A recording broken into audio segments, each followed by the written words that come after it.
Dear 12th students, நம்ம இந்த வீடியோவில் 4th யூனிட் ப்ரோஸ் த சமிட் இதுதான் இப்போ நம்ம பார்க்க போகிறோம். இதை எழுதினது யார் அப்படின்னு சொன்னால் written by Edmund Hillary. You should be known this name, you should be known this person, very popular person also, Edmund Hillary. இந்த லெசனுக்குள்ளே போகிறதுக்கு முன்னாடி இந்த எட்மண்ட் ஹிலாரி பற்றி ஒரு இன்ட்ரடக்ஷன் சொல்லலாம் அப்படின்னு நினைக்கிறேன்.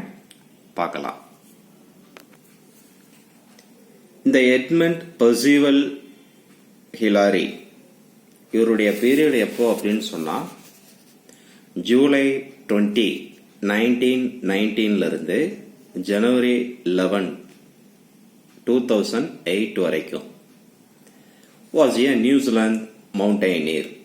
இந்த எட்மண்ட் பெர்சிவல் ஹிலாரி நியூசிலாந்து நாட்டை சேர்ந்தவர், ஒரு மவுண்டெய்னியர் அப்படின்னு சொன்னாலே மலை ஏறுபவர் அப்படிங்கிற மீனிங். அண்ட் எக்ஸ்ப்ளோரர் அப்படின்னு சொன்னா ஆய்வுகள்லாம் பண்ணக்கூடியவர், கொஞ்சம் ரிஸ்க் எடுத்து அந்த மாதிரி டிராவல் பண்ணி பல ஆய்வுகளை மேற்கொண்டவர். அண்ட் பிலந்த்ரோபிஸ்ட், அந்த பிலந்த்ரோபிஸ்ட் அப்படின்னு சொன்னா என்னதுன்னா கொடையாளர், அதாவது என்ன அப்படின்னு சொன்னா ஈகை குணம் உடையவர். யார் அப்படின்னு சொன்னா இந்த எட்மண்ட் பெர்சிவல் ஹிலாரி. பிலாந்திரபிஸ்ட் அப்படின்னு சொன்னா கொடையாளர். He served in the Royal New Zealand Air Force as a navigator during World War II. இந்த செகண்ட் வேர்ல்டு வார் டயத்துல இவர் நேவிகேட்டரா என்ன செஞ்சாரு அப்படின்னு சொன்னா நியூசிலாந்து ஏர்ஃபோர்ஸ்ல ஒர்க் பண்ணாரு.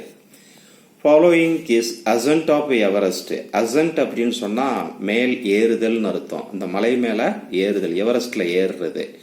இந்த ascent of Everest Hillary devoted himself to assisting the Sherpa people. இந்த செர்பா பீப்புள் அப்படிங்கக்கூடியவங்க யார் அப்படின்னு சொன்னா அந்த எவரெஸ்ட் அந்த ஏரியாவில் இருக்கக்கூடிய அந்த மலைவாழ் மக்கள். அந்த செர்பா பீப்புள்ல அவங்களுக்கு இவர் தன்னுடைய ஈகை குணத்தினால நிறைய விஷயங்கள் என்ன செய்யறாருன்னா பண்ணியிருக்கிறாரு, அட்ஜஸ்ட் பண்ணிக்கிடுவாரு. Of Nepal through the Himalayan trust which he established. இவர் ஒரு ட்ரஸ்ட் என்ன செஞ்சிருக்கிறாருன்னா எஸ்டாப்ளிஷ் பண்ணியிருக்கிறாரு. அது என்ன அப்படின்னு சொன்னா Sherpa people of Nepal through the Himalayan trust. அதாவது ஹிமாலயன் ட்ரஸ்ட்னு ஒரு ட்ரஸ்ட்டை இந்த எட்மண்ட் ஹிலாரி உருவாக்கி அதன் மூலமாக அந்த செர்பா பீப்புளுக்கு நிறைய நல்ல விஷயங்களை பண்ணிக்கிட்டு இருந்தாரு.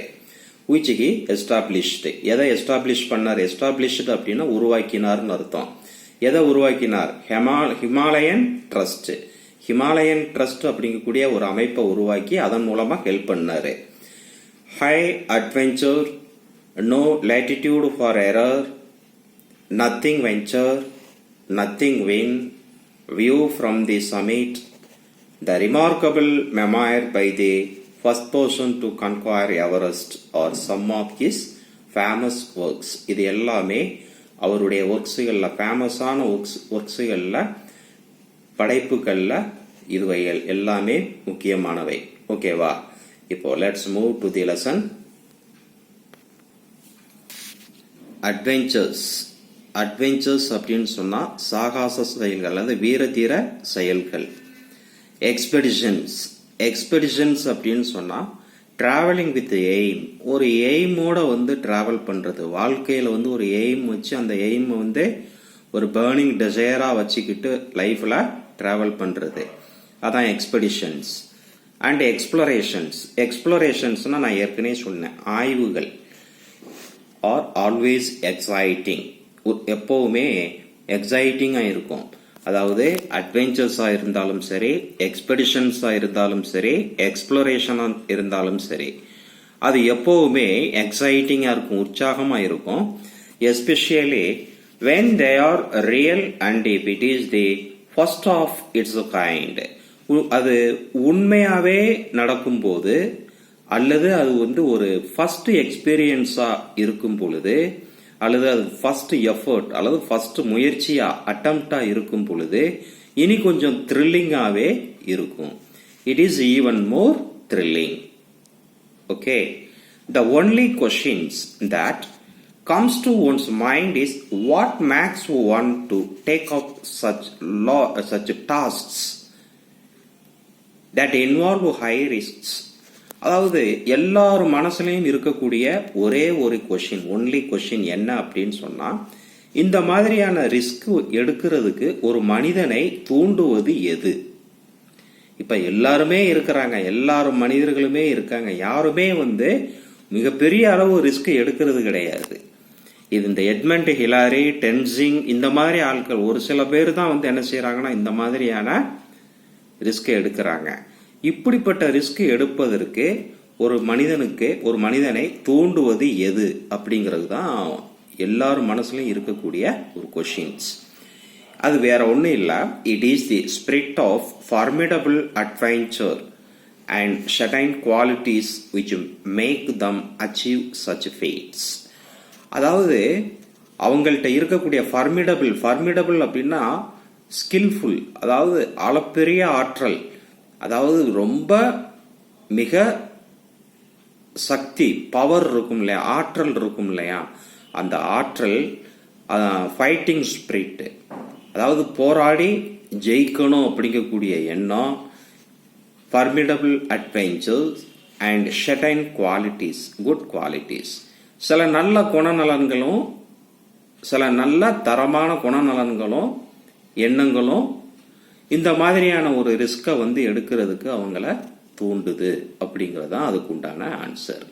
டியர் ஸ்டூடெண்ட்ஸ், இப்போ எட்மண்ட் ஹிலாரி மாதிரி, டென்சிங் மாதிரி மிகப்பெரிய ரிஸ்க் எடுப்பதற்கு என்னது தூண்டுது அப்படின்னு சொன்னா, ஒரு அளப்பெரிய ஆற்றல், வல்லமை ஒரு மனிதனுக்கு இருந்தாலும் அதோட எதுவும் இருக்குதுன்னா குட் குவாலிட்டிஸும் அவன்கிட்ட இருக்குது. அப்ப அந்த குட் குவாலிட்டிஸும் இந்த ஃபார்மிடபிள் அட்வென்ச்சரும் மட்டும்தான் ஒரு மனிதனுக்கு இந்த மாதிரியான ஒரு டாஸ்க், ஒரு ரிஸ்கை எடுக்கிறதுக்கு தூண்டுது அப்படிங்கிறது தான் இந்த பேராகிராஃப்ல கடைசியா சொல்லி இருக்கிறாங்க. ஓகேவா? இப்ப அடுத்து பாரு, this prose unit is a slightly adopted. Slightly அப்படின்னா கொஞ்சமாக, slightly கொஞ்சமாக, adopted எடுக்கப்பட்ட ஒரு பகுதி. எதுல இருந்துன்னா, excerpt from the Ascent of Everest by John Hunt. இந்த Ascent of Everest அப்படிங்கக்கூடிய ஒரு படைப்புல இருந்து கொஞ்சமா எடுக்கப்பட்ட ஒரு பகுதி தான் இந்த லெசன். ஓகேவா? சரி. Sir Edmund Hillary's own words tells how the summit of the Everest was reached. எப்படி அதாவது இந்த எட்மண்ட் ஹிலாரி அந்த எவரெஸ்ட எப்படி ரீச் ஆனாரு, அதுக்கு அவர் எப்படி போராடினாரு, ரிஸ்க் எடுத்தாரு அப்படிங்கிறத அவருடைய சொந்த வார்த்தைகள் மூலமாவே அவரே சொல்லி இருக்கிறாரு. இவங்க ஒன்று தெரிஞ்சுக்கோங்க, இந்த எட்மண்ட் ஹிலாரியும் டென்சிங்கும் 1953 என்ன பண்ணிட்டாங்க அப்படின்னு சொன்னா எவரெஸ்ட்ல ஏறி இருக்கிறாங்க. On May 28 there were 6 men at Camp 8. நல்லா மைண்ட்ல வச்சுக்கோ, கேம்ப் 8ல 6 பேர் இருந்தாங்களாம். மே 28ல நல்லா மைண்ட்ல வச்சுக்கோ, மே 28ல இந்த கேம்ப் 8ல 6 men 6 பேர் என்ன செஞ்சிருக்கிறாங்க, இருந்தாங்க. ஆன் தி சவுத் கோல். இந்த சவுத் கோல் அப்படின்னு சொன்னா எவரெஸ்ட்ல சவுத் பகுதியில, கோல் அப்படின்னா மலை அடிவாரம், அந்த எவரெஸ்டினுடைய அடிவாரம். அந்த எவரெஸ்டினுடைய மலை அந்த அடிவாரத்துல கேம்ப் 8ல 6 பேர் இருந்தாங்க. அந்த 6 பேர் யாராரு அப்படின்னு சொன்னா Edmund Hillary, Tenzing, George Louis, Alfred Gregory and the 2 Sherpas. 2 Sherpas. சர்பாஸ்னா நான் ஏற்கனவே சொன்னேன், அந்த ஏரியாவில் வாழக்கூடிய மக்கள். அந்த மக்கள்ல 2 பேரு. ஓகேவா? சரி. அந்த 2 பேரு, அந்த 2 சர்பாஸ் யாரு அப்படின்னு சொன்னா பெம்பா அண்ட் ஆங் நிமா. 2 பேரு, பெம்பா அண்ட் ஆங் நிமா. இந்த 2ஐயும் அண்டர்லைன் பண்ணி வச்சுக்கோ. இது வந்து யார் அப்படின்னு சொன்னா சர்பாஸ். அந்த எவரெஸ்ட் மலை அடிவாரத்தை சுற்றி வாழக்கூடிய மக்கள்கள்ல 2 பேர். இவங்களுக்கு உதவியா வந்து என்ன செய்யறாங்கன்னா வராங்க. ஓகேவா? But Pemba was too ill to climb. இந்த பெம்பா வந்து ரொம்ப வந்து தவங்கி இருந்ததுனால, டயர்டா இருந்ததுனால அவங்க என்ன பண்ணிட்டாங்க அப்படின்னு சொன்னா அவரால் மேல ஏற முடியல. அவரால் மேல என்ன செய்ய முடியல, ஏற முடியல. பாரு, பட் பெம்பா வாஸ் டூ இல், ரொம்ப நோய்வாய்ப்பட்டு உடம்புக்கு சரியில்லாம இருந்தாங்க. டு கிளைம், அவங்களால மேல ஏற முடியல. இந்த அதர்ஸ், இவங்க கூட இன்னொருத்தவங்க வந்தாங்க இல்லையா, ஆங்னிமா, அவங்க heavily laden climbed that day to a height of 27,900 feet. 27,900 feet அடி வந்து என்ன செஞ்சிருக்கிறாங்க, அன்னைக்கு ஏறி இருக்கிறாங்க, வெயிட் எல்லாம் வச்சுக்கிட்டு. யாரு? ஆங்னிமா. ஓகேவா?